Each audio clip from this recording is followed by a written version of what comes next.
Hello everyone and welcome to Geek Anime channel. I'm your detective host Igor, and look, season 2 finale of Severance finally gave us some real answers. What's with the goats? What was Cold Harbor really about? At least we got some partial answers, and I understand that in TV show like Severance, most likely, even if it's gonna be over, still some questions are gonna be left unanswered, and this is why I decided to make a list of 25 most burning questions that really have to get an answer eventually, or maybe us as audience gonna be a little bit dissatisfied, disappointed, call it whatever you want to call it. So here is 25 burning questions that need to get an answers in season 3, season 4, I don't know how many seasons this TV show will get, hopefully as many as possible. So let's begin. These looks should be very pleasing. Try to enjoy each equally. So first of all, let's start with the big questions of world building. I mean, everything takes place somewhere in America. We know that New York is being referenced, everybody speaks, English with American accent, it's not United Kingdom, come on. But we also know that everything takes place in a made-up town called Kier, in non-existent state with letters PE. But this is not the most disturbing part.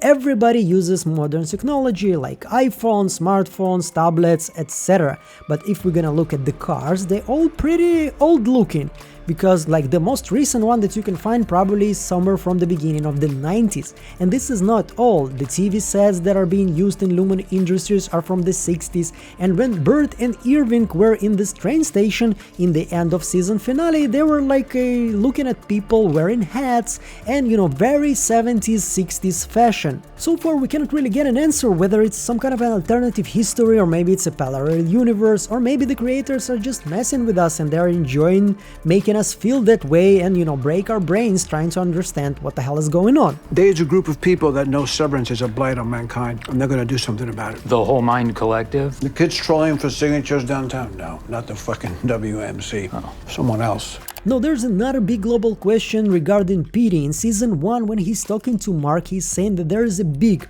organization that works against Lumon. We don't know whether it's maybe the Dorner Pharmaceuticals that is basically fighting Lumon and their biggest competitor. This is obviously not the same kids wearing, the protest signs. As Pittey said, those are just children and everybody who is just a bit bored. And there is some organization that really works against Lumon. And after 2 seasons, we got some glimpses. Maybe Irving is the one who works with them and, like spying for them on Lumon. And that's it. Maybe Reghabi is connected to him somehow, but we don't know who is running this organization, what is their end game, what is their goal, and hopefully this is something that we're gonna get in season 3.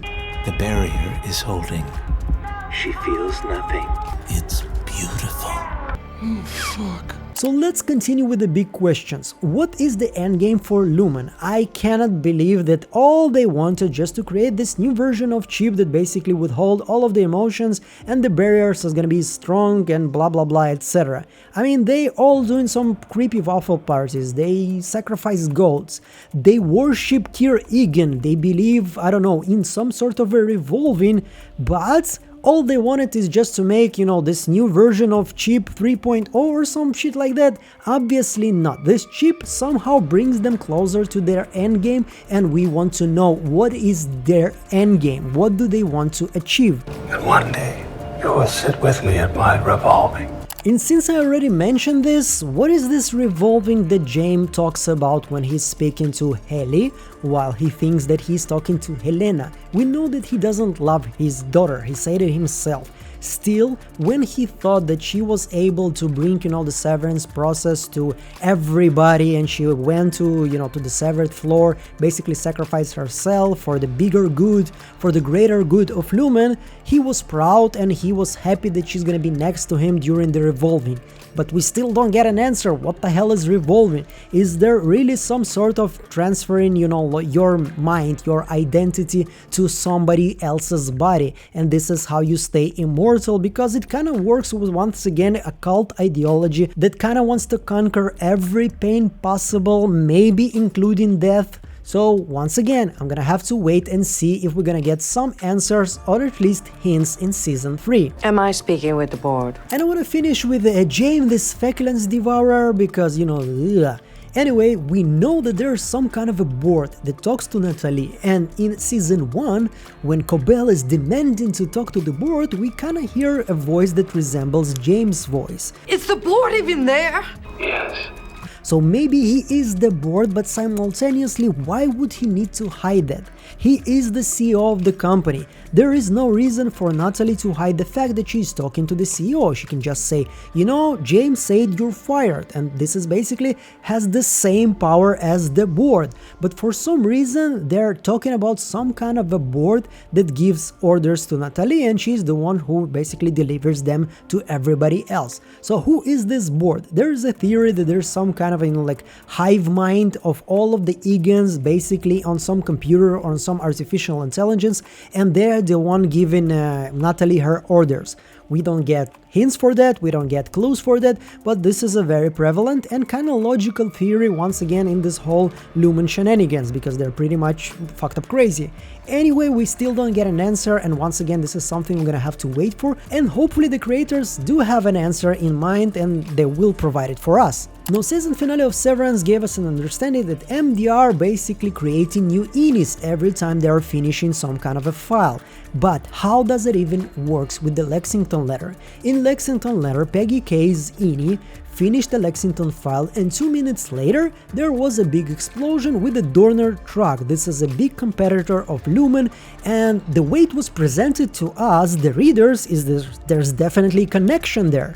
Like, this is not just a coincidence, otherwise what's even the point of this whole story? But if Peggy K just finished the file and thus created a new ini for somebody who is supposed to be on the testing floor, how 2 minutes later there was an explosion in New York with a Dorner truck, which, you know, an operation that probably had to require some kind of a preparation and maybe a certain set of skills. You understand what I'm saying, right? So far I don't see how this Lexington event actually fits in the explanation that was given to us in the end of the season. And really, how did Gemma even get into Lumon? Was there really a car crash? Was there really something that she was not a part of? Or maybe she voluntarily went there? Maybe she was promised that she's gonna be somehow treated for her inability to give a child, you know, to give a birth for a child, and this is how they were able to lure her in and, you know, put her in the floor that she cannot really escape. Or the way it is presented to us, basically, you know, like she was in a car accident that was set up by Lumon, they chose her because of her psychological test and because of her trauma, and they did everything in their power to kidnap her. There is a very annoying question that kind of bugs me, and probably it's just some kind of a mishap from the part of the creators, but hopefully this is something that we also gonna get an answer for. Now, when Gemma is talking to Dr. Mauer, she's saying that she's been to all of the rooms except one, and we have seen on the hell floor many rooms, way more than 25, even though when Miss Cobel is talking to Mark, she's saying that he is the one refining new inis and refining new rooms for Gemma. Okay, so it's supposed to be only 25 rooms for Gemma. The rest supposed to be for different people that were, you know, that were working with Dylan, Irving, and Haley R. As we have seen with the Watchers, everybody were taking care of their own MDR employee. So Mark was refining rooms and inis for Gemma. So what did she do in Tumwater and Siena, the inis that were created by Haley R and Dylan G? We know that they were not really useful in season 2. Lumon was pretty ready to replace all of them with the new people in episode 1. They didn't even really care that those new people never really finished quota in their previous department. All they were focusing on is called Harbor. So all of the others, inis and locations are not important. So why did she say that she's been to all of the rooms? I think it's just a mishap and mistake from the part of the creators. What do you think? Hey, how's the good doctor therapy man with that weird little mustache? There's another very interesting question regarding Gemma, is how did even Lumon know all of this stuff about her? In the room with the Christmas ornaments, she's forced to write thank you letters, and we know that she hates to do this. In the Cold Harbor, there is the bassinet that she has to rebuild, the same one that was bought by Mark in episode 7, and there is a theory that when Mark was talking in episode 1 of season 1 about some kind of a weird psychology guy with a tiny mustache that was talking to him, maybe it was Dr. Mauer, you know, presenting himself as a psychologist because he wanted to know some really intimate details of his and Gemma's life. But we didn't get a confirmation about this, and hopefully this is something we're gonna get in season 3 or maybe later seasons. Now, since we started to talk about the Watchers, we can understand what they do. They're basically there to check that everything going according to the plan. They're checking Gemma, they're checking Mark, Dylan, Irv, Heliar.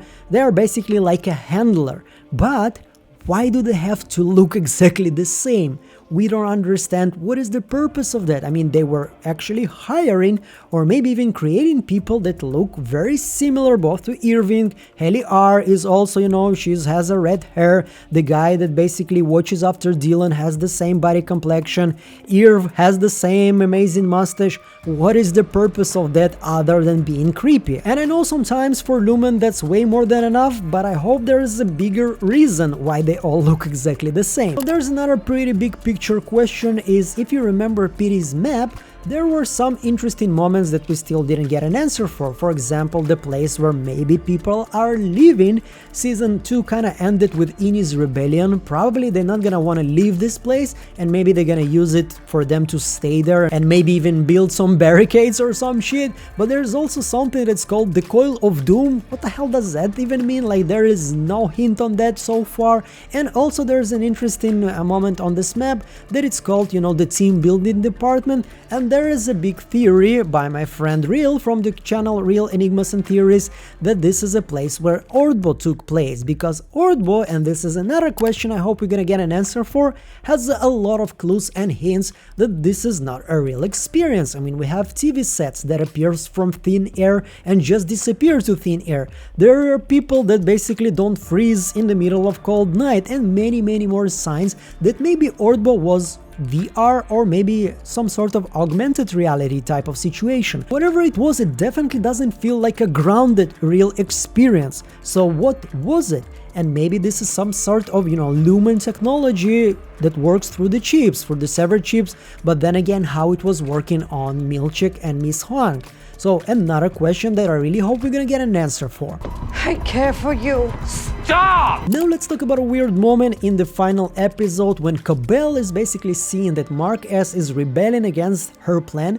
She is screaming very authentically, very sincerely, "I care for you." So what was it? Is she really just caring for the guy because she learned to care for him while they were working together, while she was spying on him? She felt his trauma, she felt his pain, and this is why she cares for him? Or we can go to the tinfoil hat zone and start to think that maybe she is his mother. We know that Miss Cobel has an experience of taking care of a child. She was very good as a nanny until she wasn't. And also we know that there is a hint of maybe some kind of a weird romance between her and young Jame Egan when she was, you know, just a student with his Wintertide Fellowship. So maybe there is something there, maybe not. Still, we need to get an answer for it. And it kind of feels like the creators specifically made this moment for us to break our heads. Like, why did she scream, "I care for you" at this moment? It really felt like out of this place. And it kind of brings me to my other question about Cobel, like, what is her endgame? I'm not buying that she's basically gonna become a secondary character, that her whole goal is be just, you know, just to help Gemma and Devon. That's it. She's gonna be a source of knowledge for them, a source of information, and she's not gonna have her own agency and her own goals. She is very important. She even got a whole separate episode. Most of the characters don't get that, so everybody can understand and relate to the fact that she is very important, and I cannot see the creators taking away from her agency in season 3 and just making her an ally, and that's it. She has to have some kind of an endgame, some kind of an ulterior motive there, and hopefully we're gonna see it in season 3. And you know what? I'm pretty sure we're gonna see it in season 3. Now, another moment that kind of bugs me, and I don't know if we're ever gonna get an answer for, in season 1, when Milchik is looking for the missing car that was stolen by Dylan G, he switches Dylan's Audi using the overtime contingency protocol. And nobody shows us who is helping Milchik. They're showing us only hands. Now, it can be just some Lumon employee, and that's it. But I'm not buying that, because, you know, you have seen cinema, you have seen TV shows. When something is filmed like that, when only hands are shown to us, they are hiding this somebody's identity. And this somebody is someone someone we probably know. Who can it be? Who was there at that time? Maybe it's somehow Dylan Saudi's wife? I know it's a big stretch, but she's the only one that comes to mind. Like, it's supposed to be somebody that we know. Otherwise, what's the point in hiding this person and showing us only hands? And since we started to talk about OTC, the Overtime Contingency Protocol, there's also the Glasgow block that was used on Heli R, but there are many more. There's the Beehive Protocol, there's the Freeze Frame, and many other more. So hopefully we're gonna get some answers in Season 3 about different capabilities that this Severance chip has and the management of Lumon can use. Hatchets weren't aggressive. Shh, hatchets. But you know the biggest question of all, like this is the most serious question that we really have to get an answer for, is what's with the freaking hatchets? In Season 1, when our heroes are talking to O&D department, they're learning that O&D was making hatchets at some point. And my idea initially was it was for some kind of a sacrifice. I kinda already assumed that goats are gonna be sacrificed somehow in this TV show even after episode 4, because they kinda showed to us that, you know, Kier Egan, he basically killed his twin brother, he probably killed his nanny, so maybe he killed other two people, and the reason why Melis is gold is because he sacrificed a goat for some weird reason, because he was freaking weird. But then again, still no use for hatchets, because we have seen in season finale they are using some kind of a weird gun thingy to kill the goats. So what's with the hatchets? Are they preparing for, you know, a narco war somewhere in the jungle or something like this? What's with the hatchets? I need to get an answer. What's with the hatchets, please? Beside others in the shadows. Oh my god, I'm just looking at my list and there's another question about the weirdo. I mean, once again, Jame Egan, I hate to talk about this vessel sharer, but still, he told us that he has a lot of kids. And this is not something that you usually just throw there in the air. You just want to show us that this guy has a lot of kids, that he's hired in the dark. Oh my god, this guy is just, he gives me the heebie-jeebies. Anyway, is there some kind of a role for those kids? Maybe someone that we know is James' kid for some reason? Wreaking hell anybody? Or maybe there are gonna be new characters in Season 3 that are related to Jame. Maybe Miss Honk is also somehow related to him, maybe she's an illegitimate child. I mean, Kier Egan was still, you know, producing babies in his 60s, so Jame Egan is probably doing the same. Now let's talk about our favorite couple, and I'm not talking about Mark and Gemma, and I'm not talking about Mark and Alexa, and I'm not talking about Mark and Heliar, and I'm not talking about Mark and Helena. Jesus Christ, Mark is a dog. Obviously, I'm talking about Burt and Irving. We understand that Burt went through the severance process because he felt really bad and he wanted to feel like he's innocent again. And then when he talks to Irving, he's saying that he used to drive people to places and then he never asked himself what happens with them later. But it doesn't strike me as something you need to go through severance in order to deal with. I mean, you were driving people. You don't need to go through severance and repent yourself from sins until, you know, you die. Like you're the guy from the Da Vinci Code, you know, like hitting yourself in the back. I used to drive people. Please God forgive me. I mean, you were doing something bad there. So what was it? You have a very dark presence sometimes, and I know, like, this is Christopher Walken. He's amazing in doing this. He can be very dangerous and simultaneously very warm and friendly, and it was done perfectly. But I really want to know what's with Burt. I don't buy that their story is over. We still don't get an answer for the next question.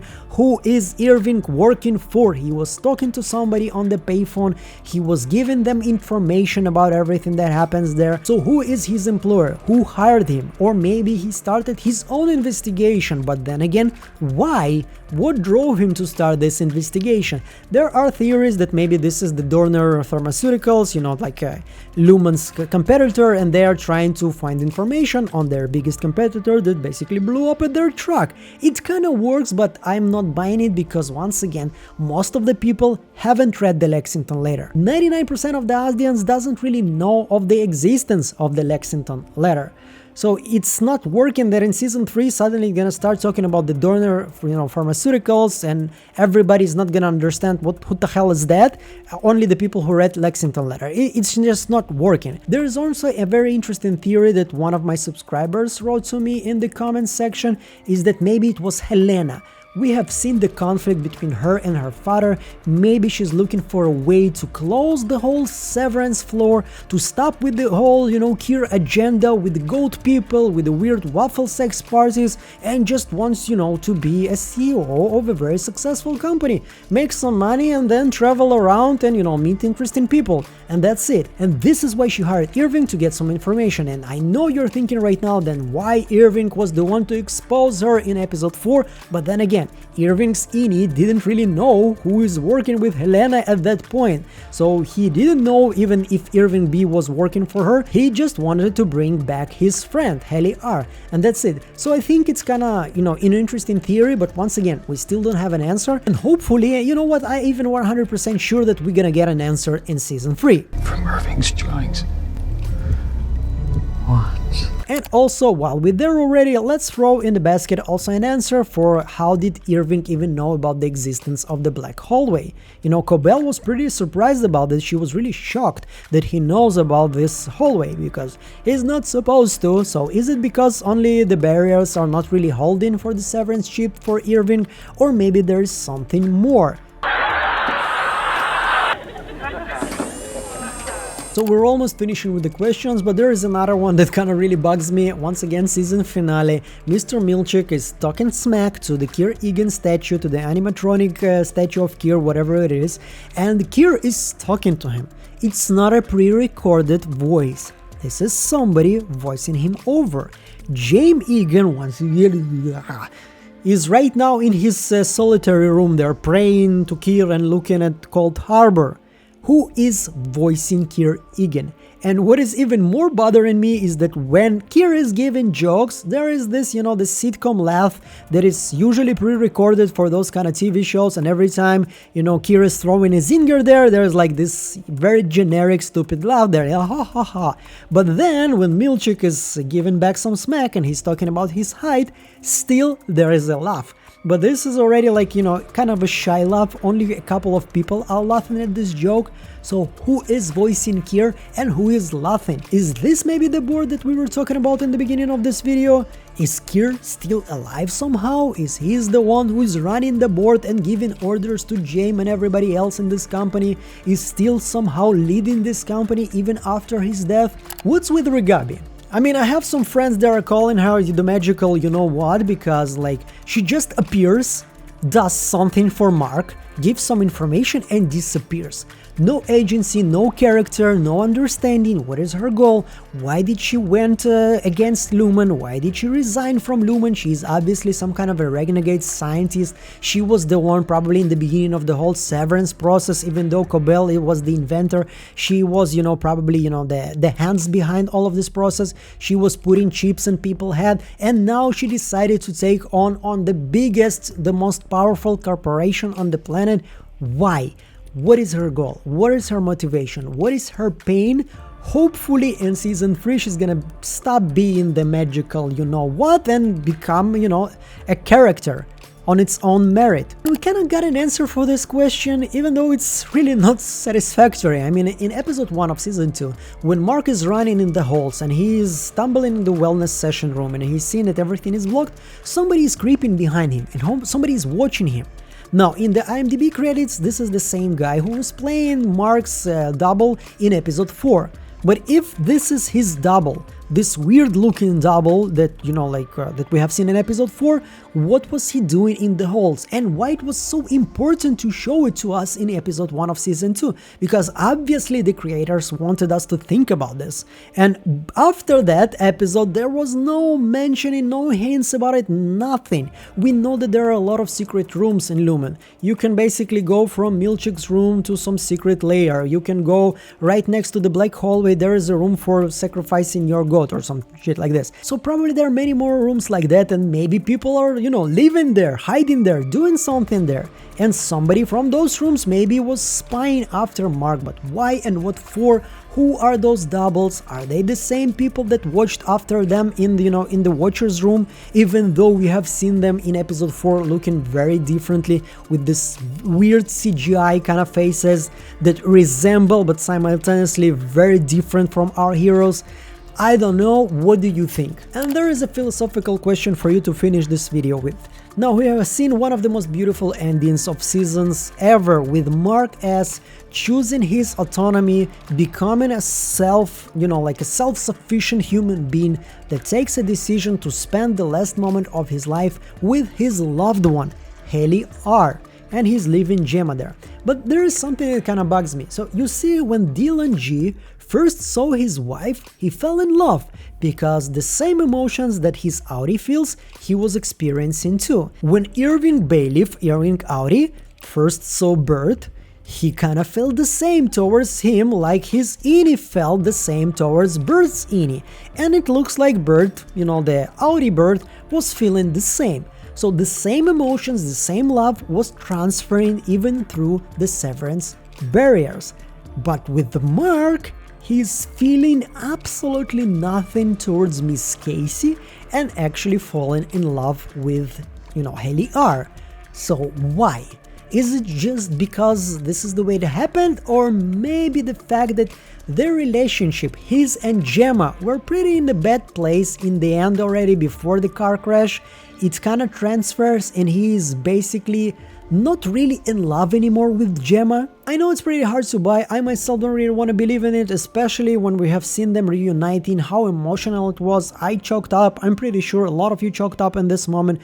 You have seen love in Mark's eyes towards his wife, but then again, why? Why everybody falls for the same people, but Mark and his barriers for some reason are holding even better than the Gemma's chip?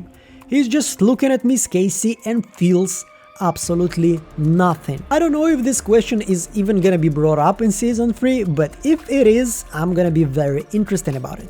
Anyway, thank you so much for watching. I remind you, we are selling those beautiful guys. They are called Revolving, and this is a story we are writing right now. It's very interesting. You can read about it in the pinned comment. You can buy one for $50 via PayPal or for $60 via Patreon. They just have bigger commissions there, bigger fees. So whatever is more convenient to you, the shipment is included in the price. Once again, I don't want to bother you too much with this ad.